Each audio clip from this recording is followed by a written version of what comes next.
Logan Pierce was a man who believed he had seen everything. Power, money, betrayal, but nothing prepared him for the truth hidden behind 4 black credit cards. When he set out to test the women around him, he expected greed and ambition. What he never expected was the quiet defiance of his housekeeper, Nora, whose choices would shatter his cynicism and pull him into a world of raw humanity he had long forgotten. From that moment on, Logan's life was no longer about wealth. It was about a discovery that would change everything. Logan Pierce slammed his tailored blazer onto the leather couch. The sound echoed through the glass-walled penthouse overlooking Denver's skyline. His jaw clenched as he muttered, "I can't take it anymore." Carter Hale, his personal assistant of 8 years, leaned casually against the marble counter with his arms folded. He had seen Logan furious before, corporate boardroom battles, billion-dollar negotiations, but never quite like this. "What happened this time?" Carter asked, his tone even. Logan exhaled sharply, pacing like a caged lion. "She raised a glass of champagne, toasted to us getting back together, and then, get this, snapped a selfie with the dessert like I was some trophy investment. Am I a man, Carter, or a stock climbing on the market?" "It was just dinner," Carter reminded him. "Dinner?" Logan snapped, stopping mid-stride. "She told me she missed me in my helicopter in the same sentence. Nobody sees me anymore. They only see the money." His voice cracked in frustration, rare for a man who normally carried his wealth like armor. Carter stayed silent. He knew better than to argue. Then, with a sudden gleam in his eye, Logan froze. "No. That's it. I'm done with the fake smiles. Done with the hidden agendas. I'll run my own experiment." Carter's brows furrowed. "An experiment, Logan? Every time you use that tone, the stock market trembles or somebody ends up crying." "This will be different," Logan insisted, his voice low but charged. "I'm giving 4 women unlimited black credit cards. No rules, no limits. Just 3 days of freedom, and then I'll see who they really are." Carter blinked. "You're seriously going to hand out unlimited cards like candy? That's not an experiment. It's a recipe for disaster." But Logan's mind was already racing. Belle Summers, of course. She'll think it's a grand gesture. Then Tessa Monroe, my sharp assistant, always bragging she knows strategy. Let's test that outside the office. And Sloane Vesper, she thrives on appearances, elegance, manipulation. I want to see what she does when there's no ceiling." He paused, his eyes softened, almost reluctantly. "And Nora Bennett." Carter straightened, caught off guard. "Nora, your housekeeper?" Logan's lips curved. "Yes, the one who hums off-key while scrubbing the floors. The one who once threatened me with a wooden spoon because I stirred her risotto." "Exactly," Carter said dryly. "The one who has never once asked you for anything. The only sane person in this penthouse. And you want to hand her a weapon of mass temptation?" "Precisely. She's the only one I've never been able to read. I want to know what she'll do with power." Carter shook his head slowly. "Logan, this isn't bold. This is reckless." But the next morning, the black envelopes were already on the mahogany desk, names written in silver ink like a king plotting a chessboard. Belle was first. She strolled in wearing a designer dress that screamed "Watch me," her heels clicking across the marble. Logan handed her the envelope with an almost casual smile. "Is this a breakup present or a reconciliation bribe?" she teased. "Neither," Logan replied. "It's yours for 3 days. No limit." Her lips curved into a self-satisfied grin. "Finally admitting I'm priceless, huh?" She left with the card gleaming between her manicured fingers. Tessa Monroe arrived next, crisp blazer, sharp posture, tablet in hand as if she was already late to a board meeting. She raised an eyebrow at the envelope. "You're not dying, are you?" "Not yet," Logan replied dryly. "Consider it a gift. 3 days. Use it however you see fit." She nodded, hiding ambition behind professionalism, and left with quiet determination. Then came Sloane Vesper, draped in couture like a magazine cover, sunglasses indoors though it was barely 10 o'clock in the morning. She eyed the card with suspicion. "Some kind of trick, Logan?" "Not at all," he said smoothly. 3 days. Spend it however you like." Her smirk revealed she already had a plan. Finally, Nora Bennett entered, not through the front door, but from the side hallway, balancing a dish towel over her shoulder and a bowl of raw dough in her hands. "Boss, that oven's making noises again." "Sounds like it's coughing," she said matter-of-factly. Logan handed her the black envelope discreetly. She frowned. "You're firing me?" "No. It's a gift." She opened the envelope slowly, eyes widening at the sleek card. "You're feeling okay? Because yesterday I gave you banana bread and it was burnt. Badly burnt. Take it, Nora. 3 days. Use it however you want." She looked at him as if he had just asked her to command NASA. "Seriously? I can buy anything?" "Anything." Hours later, Logan sat with a glass of whiskey in hand, watching Carter scroll through the first wave of transactions. 3 helicopter rentals, Carter said flatly, a $15,000 gown, bookings at the Mile High Lounge, and a gala planner already secured. Logan smirked. Predictable. "And Nora?" Carter hesitated, glancing down at the tablet. "Groceries, rice, paint, diapers, second-hand toys, and," Carter paused, almost incredulous. 200 hot dogs." Logan set down his glass, turning slowly. "Hot dogs? 200? For a long moment, the billionaire said nothing. Then a slow smile spread across his face. "Now that," he murmured, "is something I didn't see coming."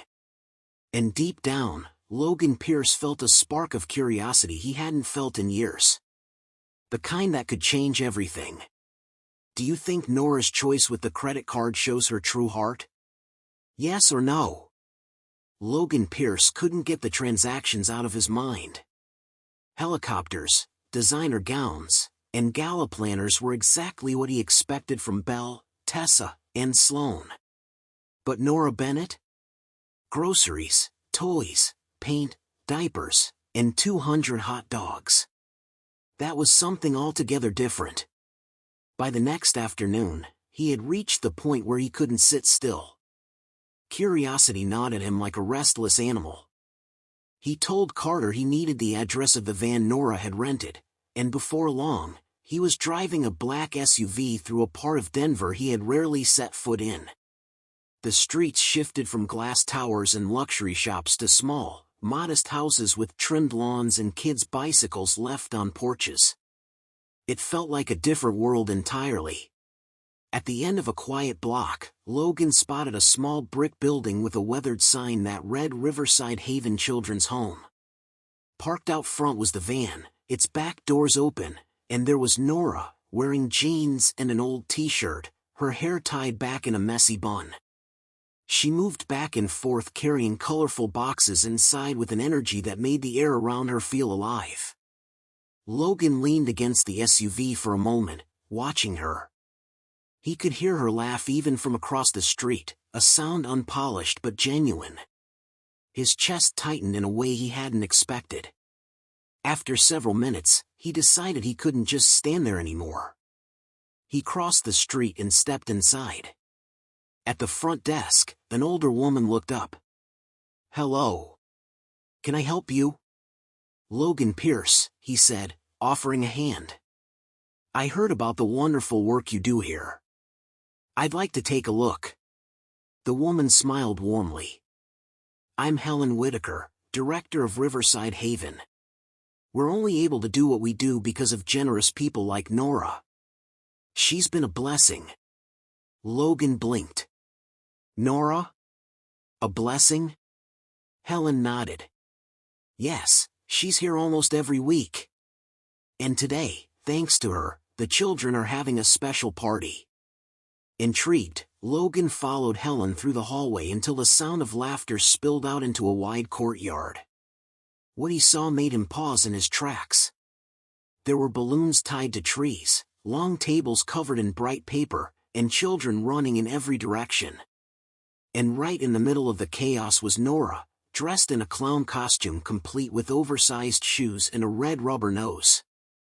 She was trying, unsuccessfully, to twist balloons into animals, and when one popped loudly in her hands, she laughed just as hard as the children did. Logan leaned against a tree, unable to take his eyes off her. He had seen people fight for his attention, his wealth, his influence, but he had never seen someone give so freely of themselves for nothing in return. Nora knelt beside a little girl who had scraped her knee, pulling out a colorful bandage from her bag. "This one's magic," Nora whispered. "It makes you heal faster, but only if you do 3 hops after I put it on." The girl giggled through her tears and jumped 3 times, suddenly convinced she was invincible. Something inside Logan cracked open. He wasn't sure if it was admiration, guilt, or something much deeper. For the first time in years, he felt like he was seeing what real humanity looked like. After a while, Nora spotted him. She froze mid-step, her red nose dangling around her neck. "Mr. Pierce, what are you doing here?" Logan scrambled for an explanation. "I heard about the party and wanted to contribute." She raised an eyebrow. "Heard about it from who?" "I have contacts in charity organizations," he lied, though not very convincingly. Nora studied him, suspicion in her eyes, but then she sighed. "Well, since you're here, you can help me. I've got 200 hot dogs to serve in only 2 hands." Logan laughed nervously. 200? Better get moving, boss. Those kids eat faster than Wall Street traders. Moments later, Logan found himself behind a grill, fumbling with spatulas while Nora managed the chaos with ease. He dropped half the sausages, stained his expensive shirt with ketchup, and nearly set a pile of buns on fire. Nora shook her head. "You ever thought about a career in demolition? Because cooking clearly isn't your strength." The children, though, loved him. They bombarded him with questions, tugged on his sleeves, and handed him crayon drawings. "Are you really rich?" a boy named Leo asked. "A little," Logan replied cautiously. "Can you buy a dragon?" "There are no real dragons," Logan said, smiling. "Yes, there are," Leo insisted. "Nora said she's seen one." Nora winked, pretending not to hear. By the end of the day, Logan was exhausted but strangely content. He helped Nora clean up, burst balloons, and stack empty plates. Finally, he asked, "Why do you do all this? Spending your time here, using your own money?" Nora shrugged. "Because someone has to. And because these kids deserve to smile. I don't get paid, but I get the best reward, moments like today." Logan looked at her, and for the first time, he couldn't think of a single clever comeback. He just felt the tightness in his chest grow heavier. That night, back in the penthouse, Logan couldn't stop replaying the images in his mind. Nora's laugh, her care with the children, the way she didn't even hesitate to spend the money on others. It haunted him, in a good way. The following afternoon, he found her in the kitchen scrubbing a pan while humming her usual off-key tune. "Nora," he said, stepping closer. "How about we get some coffee somewhere outside?" She blinked at him. "Coffee? With you? Are you having a midlife crisis?" "Maybe. But I'd like you to join me." She looked down at her jeans, stained with cleaning products, and sighed. I don't exactly own fancy clothes. You don't need them. You're perfect as you are. 20 minutes later, they were sitting in a small cafe downtown, far from the polished restaurants where Logan usually dined. Nora sipped her coffee and smirked. So, this is what rich people coffee tastes like. Pretty much the same as the bakery on the corner. That's the point, Logan said with a small smile. Normal. Simple. For a moment, they just sat there, two people from completely different worlds, finding common ground over a cup of coffee.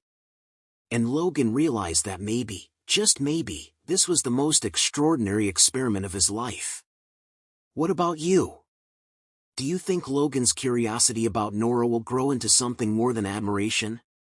Yes or no? Logan Pierce had always prided himself on control. Deals, negotiations, mergers, everything in his world ran on precision. But in the weeks after that coffee with Nora Bennett, his carefully managed life felt like it had slipped out of his grasp. She had become a quiet presence in his mind, haunting him, not with demands or ambition, but with her simplicity, her laughter, her ability to make children feel like they mattered. Every time he returned to the penthouse, he found himself listening for her off-key humming in the kitchen. And when she wasn't there, the silence felt heavier than any boardroom defeat. The experiment was supposed to expose motives, to confirm what Logan already believed, that people orbit him for his wealth. Belle Summers proved him right the moment she showed up at a gala in a glittering gown worth more than most families' yearly rent, snapping photos for her social media. Tessa Monroe was no different. She presented spreadsheets showing how she invested the card in a self-development retreat, pitching it as though Logan were her client. And Sloane Vesper? She organized a gala at the Colorado Convention Center, not to raise money for anyone else, but to elevate her own image among Denver's elite. The night of that gala was a turning point. Logan entered in his tailored tux, Carter by his side, and watched Sloane glide toward him like she owned the night. Darling, this is all thanks to you, she purred, gesturing at the glittering room. But Logan's attention drifted almost immediately when he saw Nora standing near the back in a simple navy dress, her hair swept into a loose bun. She wasn't laughing or playing the part of society's darling. She was speaking to an older donor, showing him pictures of the children at Riverside Haven. She wasn't performing. She was persuading with sincerity, her eyes bright with passion. Logan excused himself from Sloane and walked toward Nora. You came, he said, surprised. I almost didn't, Nora admitted. But Helen thought it would be good for the kids if I helped represent Riverside Haven. And then the unexpected happened. Midway through the gala, as waiters carried trays of champagne, someone deliberately bumped into Nora, sending an entire glass down her dress. The crowd gasped. Belle smirked from the corner. Tessa pretended not to notice. For a moment, Nora stood frozen, humiliated, cheeks burning. Before she could escape, Logan stepped forward, shrugged off his tuxedo jacket, and draped it over her shoulders.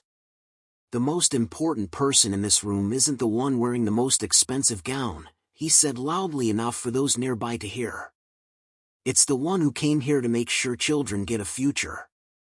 The silence that followed was heavy, but when Nora glanced up at him, gratitude softened her eyes. From that night, whispers began. Some claimed Nora was manipulating Logan. Others said Logan had finally lost his mind, choosing a housekeeper over Denver's most powerful women. But Logan didn't care. For the first time in years, he felt like he had found something real. The backlash came swiftly. Days later, a scandal erupted when documents circulated accusing Nora of embezzling funds from Riverside Haven. Photos of her using the black card were taken out of context, twisted into a story of greed. Headlines splashed across local news. Billionaire's housekeeper caught in charity scandal. Investors called Logan demanding explanations. Carter tried to intervene, urging Logan to let the storm pass. But doubt crept in where trust had started to grow. When Logan confronted her, Nora's eyes filled with hurt. "After everything you've seen, you really think I'd steal from those kids?" "I don't know what to think," he admitted. That was the moment she left. She packed her things quietly, left her apron folded neatly on the counter, and walked out of the penthouse without looking back. The silence that followed was unbearable. But Logan couldn't shake what he had seen at Riverside Haven. He couldn't erase the memory of Nora dressed as a clown, holding a child's hand, her face lit with unfiltered joy. He launched his own investigation, and with Carter's help, uncovered the truth. It was Belle and Tessa who had orchestrated the smear, pooling resources to ruin Nora and regain their hold on Logan. Armed with proof, Logan stormed into a meeting of investors at the Mile High Lounge. "This woman you accuse," he said, holding up the evidence, "is the reason children in this city have food and shelter. The liars are not the ones caring for orphans. They're the ones standing in this room, hiding behind designer dresses and power plays." The fallout was swift. Belle and Tessa were disgraced, their reputations collapsing in hours.